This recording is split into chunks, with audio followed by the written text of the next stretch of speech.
कल देवेंद्र यादव जी को गिरफ्तार किया गया है, किस तरह से आप लोग की आज प्रेस कॉन्फ्रेंस ली, क्या किस स्ट्रेटेजी बन रही है? देखिए, देवेंद्र यादव को पर 20 धाराएं लगा दी है। 10 जून की घटना है, 67 दिन बाद उसकी गिरफ्तारी हुई है। इनके पास कोई साक्ष्य नहीं है और बदले के भावना से ये गिरफ्तारी हुई है। समाज के द्वारा लगातार ये मांग की गई है कि सीबीआई जांच होनी चाहिए, जो उनके पवित्र जैद खान के जो क्षति पहुंचाई उसकी, लेकिन पुलिस ने कोई कार्रवाई नहीं की, न सरकार ने कोई कार्रवाई की। जो ये तोड़फोड़ और आगजनी कलेक्ट्रेट में हुआ, ये विष्णुदेव साय सरकार की नाकामी है, जिसको छुपाने के लिए इस प्रकार से गिरफ्तारी। दूसरा ये भी संदेश कि बिना अपराध के किसी चुने हुए जनप्रतिनिधि को जेल भेज सकते हैं, ये सरकार ने बताया था। हम किसी को भी अंदर कर सकते हैं, ये संदेश छत्तीसगढ़ को जनता को साय सरकार दे रही है। ये बेहद खतरनाक है और संवैधानिक एक इस मामले में प्रदेश अध्यक्ष ने कहा कि 21 तारीख को हम धरना प्रदर्शन जिला स्तर पे करेंगे और नेता प्रतिपक्ष ने कहा कि 20 अगस्त को इसकी तैयारी के संदर्भ में विधायक दल की बैठक विधानसभा में नेता प्रतिपक्ष कार्यालय में रखा गया है। दो चीजें। तीसरी बात यह है कि इस मामले में न्यायालय में भी इसमें लड़ा जाएगा कि इतनी धाराएं कैसे लग सकती है, और ये तो जानबूझ के षड्यंत्र करके इसके फंसाने के लिए, देवेंद्र यादव को फंसाने के लिए सब ये षड्यंत्र किया गया है। मुख्यमंत्री उप मुख्यमंत्री पर भी आपने आरोप लगाए क्योंकि ये किया गया है। देखिए, कल वो बात हो रही थी पूछताछ करेंगे, तो पूछताछ के लिए तो ऑलरेडी वहां गए थे। पूछताछ करना था, उसके घर में पूछताछ कर सकते थे, लेकिन आप घर से बाहर निकलने की इंतजार करते रहे और सीधा कोई पूछताछ नहीं किए। गृह मंत्री का भी बयान हम पूछताछ के लिए किए। पूछताछ यदि करना होता तो कोई मना ही थी नहीं।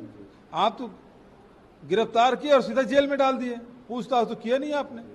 इसका मतलब ये आपका उद्देश्य पूछताछ करना नहीं था, क्योंकि पूछने कुछ है ही नहीं। मैं तो चुनौती देता हूं उसके पास प्रश्नावली बता दे, क्या क्या प्रश्नावली है जिसका उत्तर देवेंद्र ने नहीं दिया।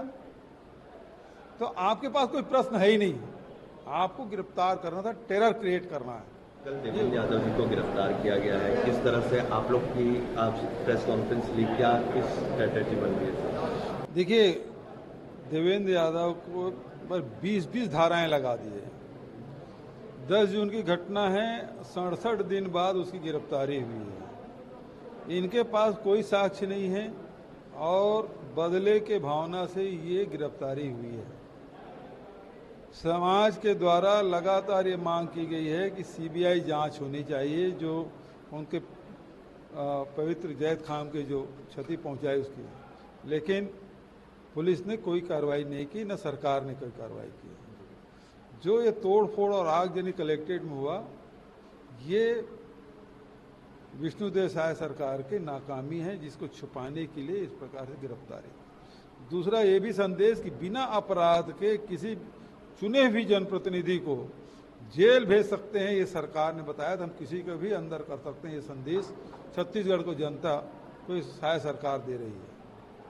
ये बेहद खतरनाक है और संवैधानिक एक इस मामले में प्रदेश अध्यक्ष ने कहा कि 21 तारीख को हम धरना प्रदर्शन जिला स्तर पे करेंगे और नेता प्रतिपक्ष ने कहा कि 20 अगस्त को इसकी तैयारी के संदर्भ में विधायक दल की बैठक विधानसभा में नेता प्रतिपक्ष कार्यालय में रखा गया है। दो चीजें। तीसरी बात यह है कि इस मामले में न्यायालय में भी इसमें लड़ा जाएगा कि इतनी धाराएं कैसे लग सकती है, और ये तो जानबूझ के षड्यंत्र करके इसके फंसाने के लिए, देवेंद्र यादव को फंसाने के लिए सब ये षड्यंत्र किया गया है। मुख्यमंत्री उप मुख्यमंत्री पर भी आपने आरोप लगाए क्योंकि ये किया गया है। देखिए, कल वो बात हो रही थी पूछताछ करेंगे, तो पूछताछ के लिए तो ऑलरेडी वहां गए थे। पूछताछ करना था, उसके घर में पूछताछ कर सकते थे, लेकिन आप घर से बाहर निकलने की इंतजार करते रहे और सीधा कोई पूछताछ नहीं किए।